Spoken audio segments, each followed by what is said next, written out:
চলমান ছাত্র আন্দোলনের মধ্যে আগামীকাল রাজধানী ঢাকার সব ওয়ার্ডে জমায়েত এবং দেশের সব জেলা ও মহানগরীতে জমায়েত কর্মসূচির ঘোষণা করেছে আওয়ামী লীগ।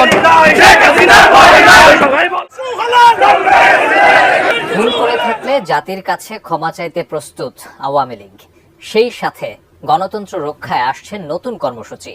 দেশ জুড়ে যখন নির্বাচন নিয়ে আলোচনা, তখন দেশের একটি বেসরকারি টেলিভিশনকে এমনটাই জানিয়েছেন দলটির যুগ্ম সাধারণ সম্পাদক আ.ফ.ম. বাহাউদ্দিন নাসিম। তবে আবারও মাঠে নামছে আওয়ামী লীগ।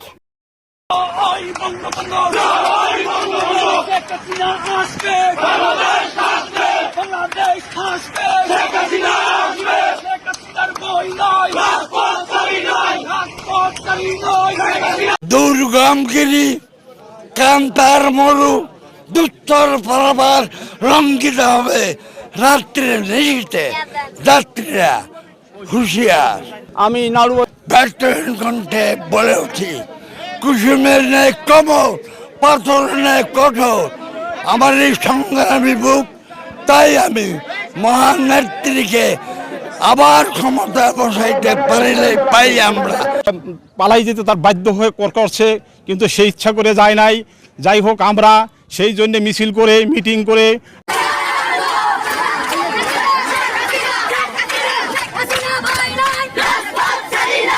প্রধানমন্ত্রী জননেত্রী শেখ হাসিনাকে সসম্মানে বাংলাদেশে ফিরে এনে তাকে আবার পুনরায় বাংলাদেশের প্রধানমন্ত্রী নির্বাচিত করা হোক। বঙ্গবন্ধু শেখ মুজিবুর রহমান তার ভাস্কর্যের উপর সহ্য করা যে মানুষটির জন্য, যে মানুষটিটাকে সারা বাংলা ঐক্যবদ্ধ হয়ে এই দেশকে স্বাধীনতা অর্জন করে দিয়েছে, সেই জাতি আজকে আমরা শিক্ষিত মেধা অর্জন করেও আজকে সেই ব্যক্তিকে আমরা অবমাননা করছি।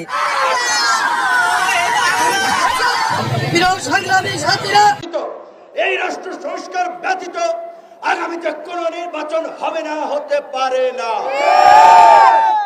আমাদের প্রবীণ সাংবাদিক শফিকুর রহমান যেমনটি বলেছিলেন, আপনারা ডক্টর ইউনূসকে যেতে দিবেন না। আমরা এই চট্টগ্রামের গণ অধিকার পরিষদ সহ অন্যান্য রাজনৈতিক দলের নেতৃবৃন্দ, রাজনৈতিক সচেতন মানুষকে বলতে চাই, রাজনৈতিক দলের নেতাদের আমরা 53 বছর দেখেছি। কাজী আমরা অন্তত আর 2-1 বছর প্রফেসর মোহাম্মদ ইউনূসের নেতৃত্বাধীন অন্তর্বর্তীকালীন সরকারকে আমরা দেখি কি করে। আমাদের দৃঢ় বিশ্বাস, ডক্টর মোহাম্মদ ইউনূসের যে আন্তর্জাতিক পরিচিতি, সারা বিশ্বে তার যে সম্পর্ক, দেশের ভঙ্গুর অর্থনীতিকে দ্রুত সময়ের মধ্যে টেনে তুলতে পারবেন। আপনারা দেখেছেন ইতিমধ্যেই সম্ভবত 15টি সংস্কার কমিশন করে দিয়েছে। নির্বাচন, সংবিধান, বিচার ব্যবস্থা, প্রশাসন, যেই সংস্কার ছিল এই গণ আন্দোলনের জন আকাঙ্ক্ষা। রক্তের উপর দাঁড়িয়ে আছেন, 3 মাস পার হয়েছে, এখন পর্যন্ত জানমালের নিরাপত্তা প্রতিষ্ঠিত হয়নি। এইভাবে চলতে পারে না। বাংলাদেশের প্রতিটি নাগরিক, হিন্দু, মুসলমান, বৌদ্ধ, খ্রিস্টান, বাঙালি, চাকমা, মারমা, আদিবাসী, এই দেশের নারী, পুরুষ অথবা যে রাজনৈতিক বিশ্বাস কিংবা জীবন চর্চার হোক না কেন, প্রতিটি নাগরিকের নিরাপত্তা নিশ্চিত করতে হবে। যারা আমাদের সন্তানদের হত্যা করেছে, 15 বছর ধরে গুম, খুন, লুটপাট করে $1 বিলিয়ন, $100 বিলিয়ন পাচার করেছে, এদেরকে গ্রেফতার করে বিচার করতে হবে। আর দেশকে ফোকলা বানিয়ে দিয়ে গেছে অর্থনৈতিক সংকট, দ্রব্যমূল্য, মানুষের আয়ের সাথে ব্যয়ের সঙ্গতি নেই, খেটে খাওয়া মানুষ বিপদে আছে। এইসব সমস্যার সমাধান করা আপনাদের দায়িত্ব। যদি না পারেন তাহলে দায়িত্ব নিয়েছেন কেন? 3 মাস হয়ে গেছে, মানুষ আর বেশি দিন আপনাদের সময় দেবে না। দিবস যে বাংলাদেশে আছে এটা আমাদের জানা ছিল না, অ্যাটলিস্ট আমার জানা ছিল না। শেখ রাসেলের জন্মদিন, শেখ কামালের জন্মদিন, শেখ মুজিবের জন্মদিন ছেলে খেলায় পরিণত করা হয়েছিল।